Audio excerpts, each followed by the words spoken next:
एक बार गौतम बुद्ध का एक अनुयायी जो कि सालों से गौतम बुद्ध के आश्रम में आ रहा था, वह उनके प्रवचन सुनता, आश्रम में ध्यान आदि करता और फिर चला जाता। लेकिन अचानक कुछ दिनों से उसने आश्रम में आना ही बंद कर दिया था। यह बात गौतम बुद्ध ने भी अनुभव की। एक दिन जब गौतम बुद्ध उस गांव से भिक्षा मांगकर वापस लौट रहे थे तो रास्ते में उस अनुयायी का घर भी पड़ा। बुद्ध उसके घर के अंदर चले गए। अंदर जाके देखा तो वह इंसान आंगन में बैठकर कुछ काम कर रहा था। बुद्ध को देखते ही वह जल्दी से हाथ जोड़कर उनके सामने खड़ा हो गया। उसने बुद्ध को पीने के लिए शीतल जल दिया और बैठने के लिए आंगन के चबूतरे पर एक चटाई बिछाई। बुद्ध चटाई पर आराम से बैठ गए।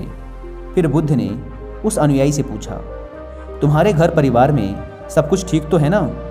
अनुयायी बोला, हाँ भंते, सब ठीक है। बुद्ध ने पूछा, फिर तुमने आजकल आश्रम में आना क्यों छोड़ दिया? यह सुन वह अनुयायी थोड़ा सा शर्मिंदा होने लगा। फिर बोला, अब मैं आपको कैसे बताऊं बुद्ध? गौतम बुद्ध ने कहा, तुम निसंकोच कह सकते हो। अनुयायी ने कहा, मेरे वस्त्र बहुत ही पुराने हो चुके हैं, वे कई जगह से फट गए हैं, उनमें छेद निकल आए हैं, अब वो बिल्कुल भी पहनने लायक रहे ही नहीं।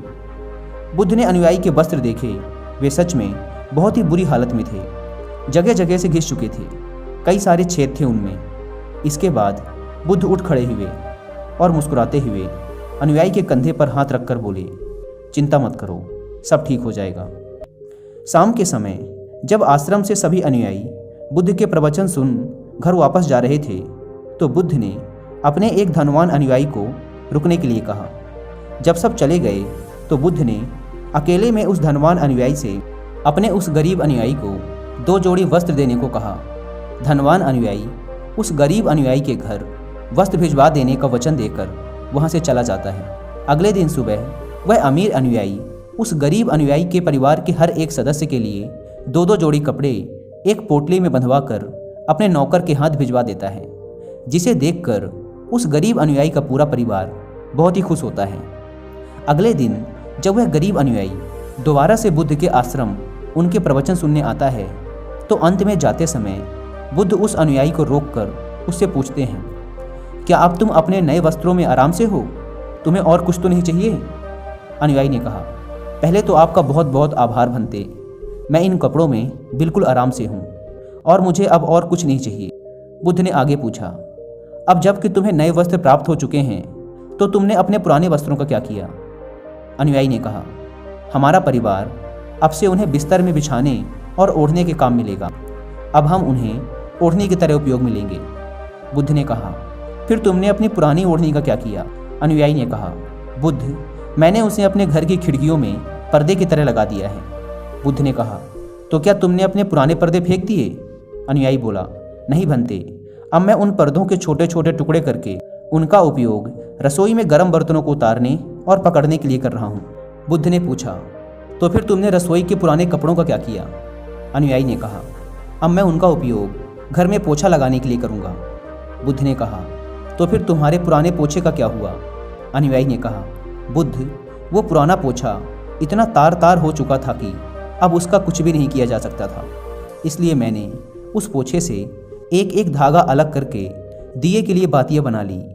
उन्हीं में से कुछ बातियाँ मैंने आश्रम में दान कर दी हैं, जो अब आज रात से आपके कक्ष में प्रकाशित होंगी। यह सुन बुद्ध अनुयायी से संतुष्ट हो गए। वे इस बात से बहुत खुश थे कि उनका शिष्य वस्तुओं को बर्बाद नहीं करता, बल्कि उनका सही से उपयोग करना जानता है। गौतम बुद्ध हमेशा अपने शिष्यों को बहुत ही कम चीज़ों के साथ जीवन निर्वाह करने की शिक्षा देते थे। साथ ही उनका ये भी मानना था कि यदि हमारे पास कुछ भी हमारी ज़रूरत से अधिक है तो हमें उसे दूसरे ज़रूरतमंद लोगों को दे देना चाहिए। काश हमारी आज की जनरेशन भी बुद्ध का ये संदेश समझ पाए। आज लगभग हर इंसान अपनी ज़रूरत से अधिक चीज़ें खरीद रहा है, केवल लोगों की देखा देखी में और दूसरों को शो ऑफ करने के चक्कर में। आजकल पुरानी चीज़ों को रीयूज करना तो दूर की बात है, हम लाई हुई नई चीज़ों को ही पूरी तरीके से यूज नहीं कर पाते। इसका एक कारण ये भी है कि आज की इस मॉडर्न दुनिया में हर रोज़ नई चीज़ें इन्वेंट हो रही हैं, जिससे बहुत ही जल्द चीज़ों का फैशन ख़त्म हो जाता है और दूसरी नई प्रकार की वस्तु चलन में आ जाती है। आजकल जब हम कोई फ़ोन या इलेक्ट्रॉनिक प्रोडक्ट लेते हैं तो उनमें कितने तरह के फंक्शन की जांच करते हैं, लेकिन एक सर्वे के अनुसार एक इंसान अपने फ़ोन के 60% फीचर्स कभी यूज ही नहीं करता या फिर बहुत ही कम बार उसे यूज करता है। यानी कि अगर वो फीचर्स ना भी होते तब भी उस इंसान का काम रुकने वाला नहीं था।